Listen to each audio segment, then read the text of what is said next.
My name is Felix and you're the Rabbi from another planet. Please like, share, and subscribe, and ring that little bell so you're notified when new videos drop. And Merry Christmas, one and all. I hope you're all doing well on this fair December 25th. I've been watching Star Trek Discovery. I watched it on Christmas bloody Eve. That's how much I love you, okay? That's how much I love you. That's how much, because I put myself through this utter garbage, and that's really the only way of describing it. Utter garbage. I'm going to be reviewing this episode.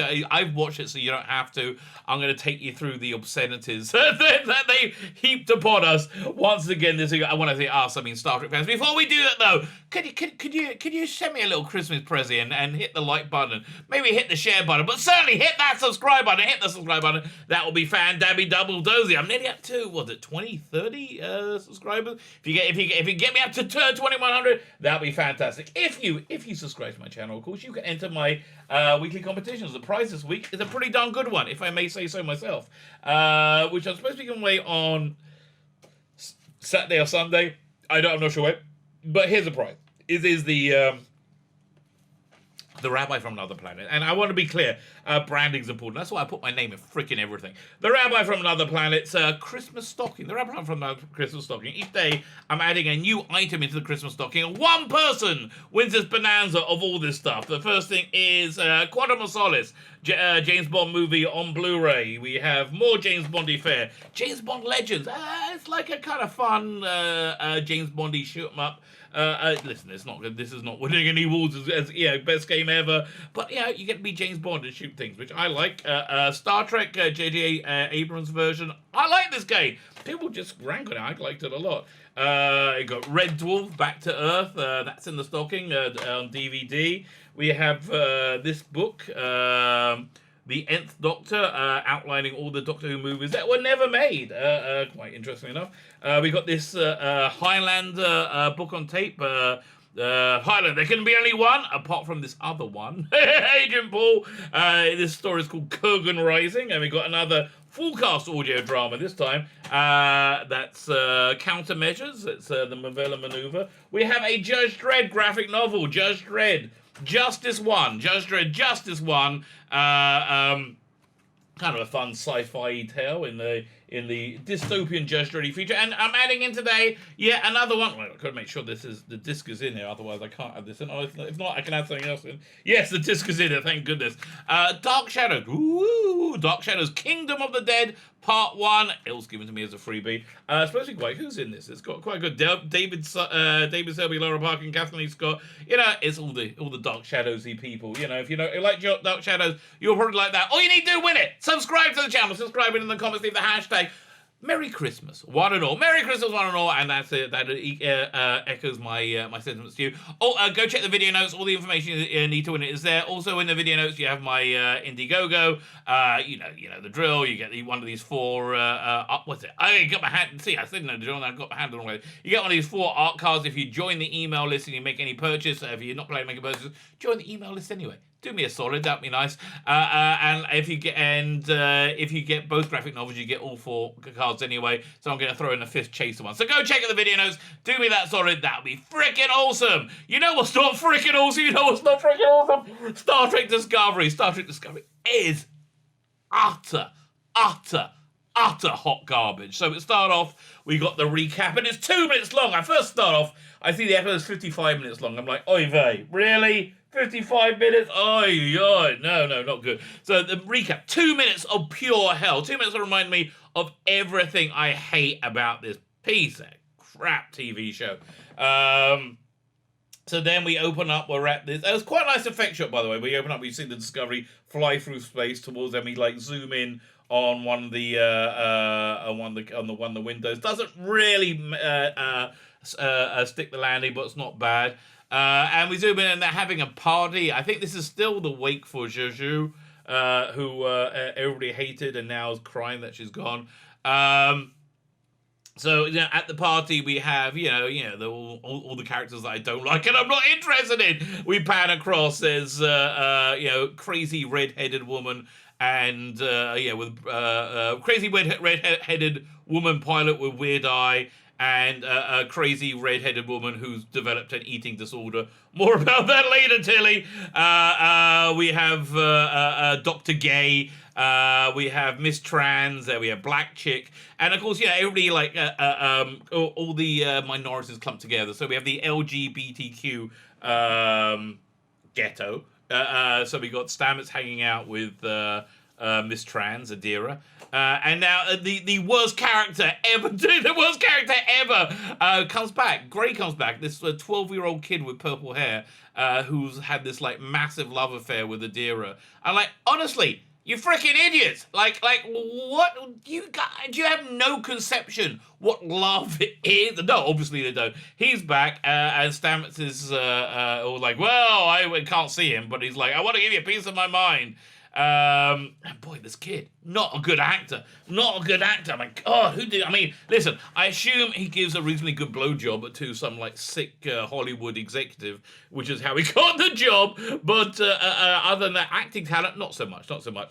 Yeah, and I'm really not being fair, though. I'm not being fair about this show because it's really not for me. This show is not for me. I'm a Star Trek fan, but it's not for me because I like Star Trek. This is Femme Trek. This is your average female-orientated drama. Even though they want to tell us there's no genders, this is a female-orientated drama, much like This Is Us or Grey's Anatomy or any other crap my wife and daughters watch, which I am not interested in any ways, right? So they come up, they get a bit of information that someone's alive on the ship in the center of the burn, because Michael Burnham can only say the burn like a soul saint.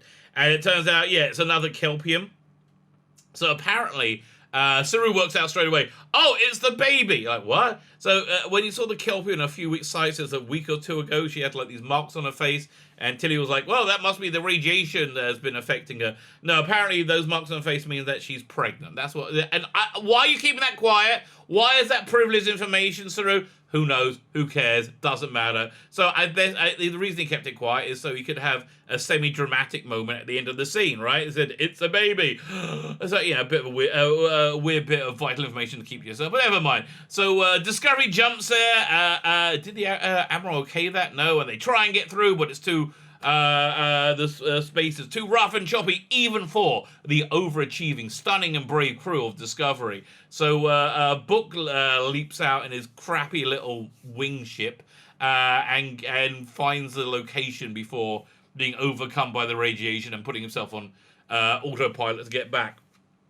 So we get oh God, it's so awful. As I recount it, I remember it. I'm like, oh, so awful. We get a bit of this wide-eyed, amazed acting from Burnham. Like, when she was doing, I was right all along, honey child. She's found the source of the burn and also a planet made of dilithium, right? In this a universe without dilithium, she's made. Although they've really never explained how dilithium or travel works in any way. Like it really is becoming a bit of a problem. Not really, because who cares?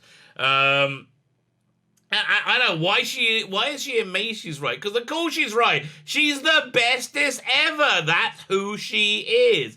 And now she's saved the universe because that's how she does it. Now, what is it that the Discovery crew had that were able to solve this centuries-long, galaxy-spanning mystery, right? This catastrophe that nobody else was able to. What is it that they had that could solve the mystery that nobody else had over the last 100 or so years? And the answer is, and I'm not making this up, it's Michael Burnham. Michael Burnham is the savior of all, and that's why she's found a freaking dilithium planet, and it's agonizing crap. And finally, we're into the titles, and I'm like, oh God, can I stop doing crystal meth now to get me through the rest of this? We get the titles, don't care. And it's so fine. Oh, then it gets worse. We're only at the title. It's getting a lot worse.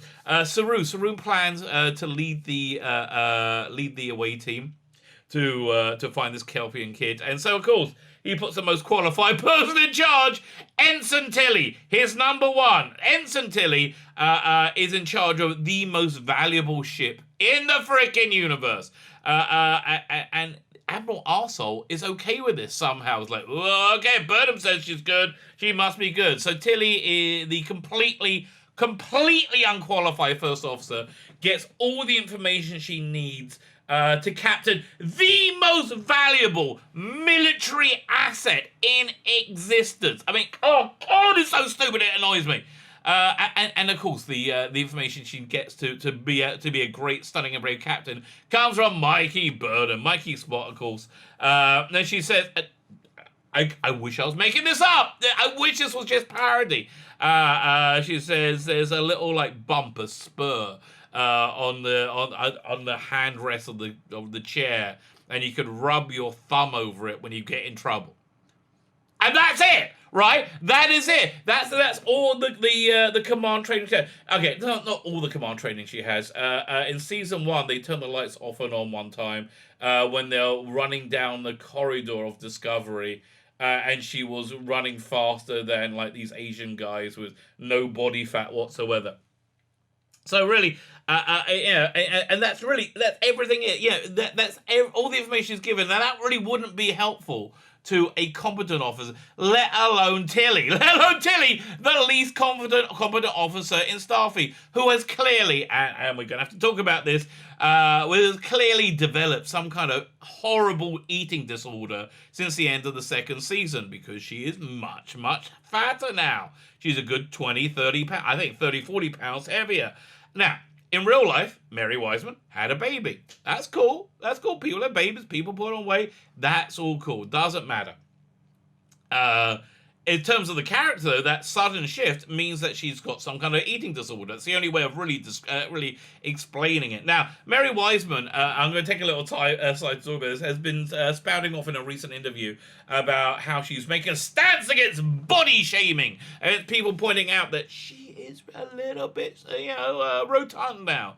And I'm going to be doing a longer video on that. I'm going to read through the whole thing because, oh boy. So listen, Mary, darling, we live in a society with an idealized form of beauty. Now, that idealized form of beauty does change throughout the ages. You know, in the 19th century, season 3, Tilly, would have been a stone cold hottie. You know, people like the Rubenesque thing. 2020, not so much, darling, and not for the last 100 years. Now, and listen, I understand it can hurt your ickle-wickle feelings, that obtaining a standard of beauty is very, very difficult, takes a lot of hard work, which is one of the reasons I haven't done it. Now, I equally understand that, it's pretty normal in the industry that you're in, for people to be abusive and force people into these standards of beauty that they're really not that into doing. But they do that so they can sell their movies, right? That's why they do it. Now, listen, I understand that achieving the standard of beauty that we have in our society, much like achieving Warp 10, and a real Star Trek fan will indeed understand this reference, is practically impossible, right? The closer you get, the further away you are. Which is all fine. You know, no one is insisting that you have to go along with these standards of beauty, right? Yeah, it's that's true. However, shouting and screaming that it's not fair that these are the standards of beauty in our society doesn't change them, doesn't make any freaking difference. And I said, no one forces anybody to attain these standards of beauty at all. Yeah. Apart from, of course, the abusive industry that you work in, that you have chosen to work in. And I'm sorry that Hollywood executives have been terrible. You know, just absolutely terrible to women and men, I guess, as well. I think they're probably terrible human beings. But that still doesn't change those standards of beauty, right? And you know, it just looks like your life is out of control. That Tilly's life is completely out of control because she has an eating disorder. She clearly does. It's, I don't know what to tell you. Reality remains reality, even if it makes you feel bad. Reality remains reality.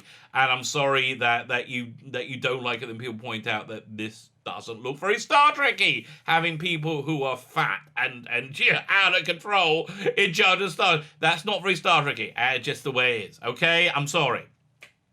Okay, so then we got the away mission down the ship happens, and Dr. Gay, who is becoming more freaking gay with each passing second. How gay? How gay is Dr. Gay? I'll tell you how gay Dr. Gay is.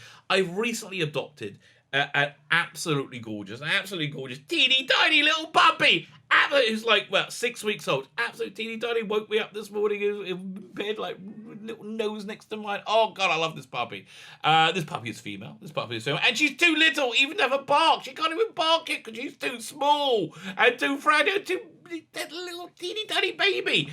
And she's still more of a man than Dr. Bloody Gay. Oh my God, he's turning into the gay guy in Family Guy. His voice is like, it actually does sound like that guy.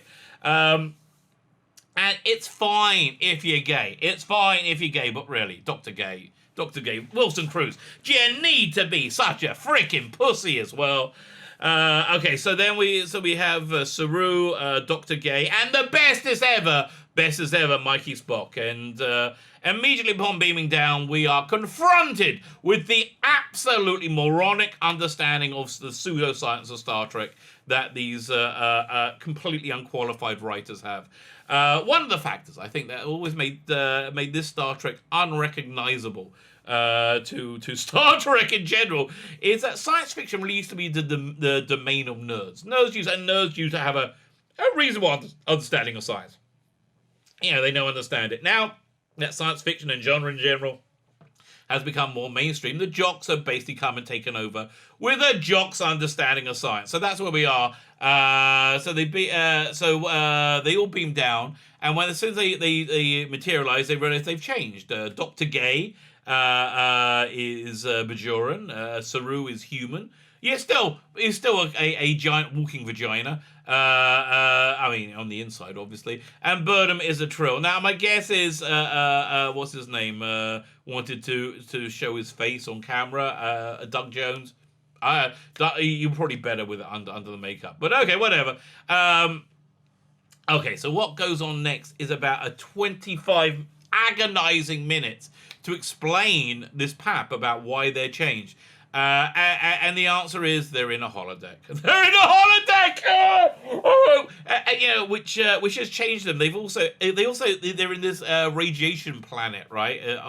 And they're going to die of radiation in 4 hours if they don't have their radiation pills. And even with the radiation pills, they're going to get sick.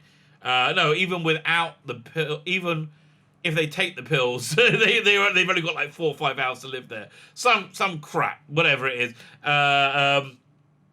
And when they've changed their species, they also changed their clothes and hid the pills, right? And made the pills vanish. So why did they change? Get rid of the radiation pills? What is the reason behind that? And the answer is there is no freaking reason, because they do kind of forget about that pretty darn quickly. Now, I can understand anybody out there who's seen Star Trek before will go, that's not how a holodeck works. Really? And I hear you. I do hear you. So the answer is, aha! But this is Star Trek Discovery, and nothing matters. Nothing matters. Doesn't matter that it doesn't have an audience. Doesn't matter that it's just awful. Nothing matters that it makes sense. Because it's Star Trek Discovery, and nothing matters. So 42 minutes in, we get one of the most painful moments in Star Trek that I think I can recall, and that is Captain Tilly, squaring off with the Syra, who has found... Yeah, they gloss over this in a heartbeat. They found Discovery somehow, and they get to them super quick somehow, because they want to take the ship and steal the spore drive. So we have completely inexperienced Tilly in a head-to-head, a showdown with a battle-hardened commander. And how do the utter idiots that write this pap, portray this confrontation? I wish I was making this up. I was going to say go watch it yourself, but don't watch it. They portray it as a Twitter spat, with, of course, Tilly winning. And there's even like these smug smirks from the bridge crew, as you can see, what people do with each other when they're in these like vile Twitter spats, which I hate. And I'm just going, I hate this crap so freaking much. And so they're about to get their asses handed to them by Asara, as you would expect, and then they go, quick, activate the new cloak we had installed. I mean, what? What? They have a cloaking device now? Like, why don't they use the magic sorting hat? I mean, nothing matters. Nothing matters. No, so throughout all this, back on the planet, the Kelpian kid has spent his entire life in this hollow environment set up by his mother, and somehow is the source of the burn. When he gets upset, boom, radiation comes out of him, and he does burny stuff. Who cares? Who cares? So the episode ends with Saru and Dr. Gay staying with the Kelpian kid, even though they're going to die of radiation poisoning. Yeah. Again, I don't know how much good they're going to be. The kid who's grown, and it should be something like 114 years old. But again, the deadly radiation there is about to kill them. Trans girl, Adira, disobeys orders, sort of, but nobody's ordering her or anything, and beams down to the ship with the med. She puts them in her mouth, so they won't get disappeared by the computer, who turns out to be a very benign computer running this hollow environment. But you know, why would putting the meds in her mouth not disappear them? We have Saru and Burnham and Dr. Gay were all like, they had their actual physiology altered, right? And their meds also vanished, right? Why? If their physiology was altered, you know, I would think they're probably, you know, he's probably not Kelpian on the inside. I mean, he's human, right? So they can probably get the pills from inside the mouth, but they're just going to forget about it, and that's going to say, because it's just garbage. It's just utterly garbage. So nothing is utter garbage, and just absolutely nothing matters. Turns out Tilly is completely outmaneuvered by Asara. What a shock. What a shock. And Stamets is they're about to jump out, and people jump in. Didn't they have shields up or something? And jump in, and they stop him going into the goo to be able to jump, and they take control of the ship. Mikey Spot and Cut Price Idris Elba are off in his crappy little ship, which of course they'll come back in on Save the Day. It ends with they put this like Spock's brain like control on Stamets, so they can make him do the jumps whenever he wants. But it's garbage. It's hot garbage. Hot garbage. Nothing stands up to